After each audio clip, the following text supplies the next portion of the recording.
মা, যাকে মন থেকে একবার ডাকলেই সাড়া না দিয়ে থাকতে পারে না, সেই তো আমাদের মা শ্যামসুন্দরী।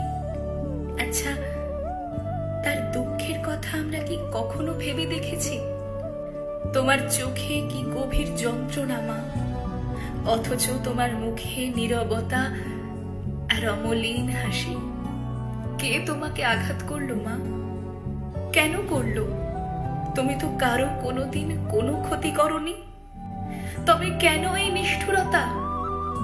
আমি তো ছোট, তাই বোঝার ক্ষমতা কম, তবে এটুকু বুঝি এই পৃথিবী বড় নিষ্ঠুর। তোমার কষ্ট আমার হৃদয়কে চূর্ণ করে দেয়, তোমার নিস্তব্ধ দীর্ঘশ্বাস আমায় কাঁদায়। মা শ্যামসুন্দরী, তুমি আমাদের ছেড়ে আর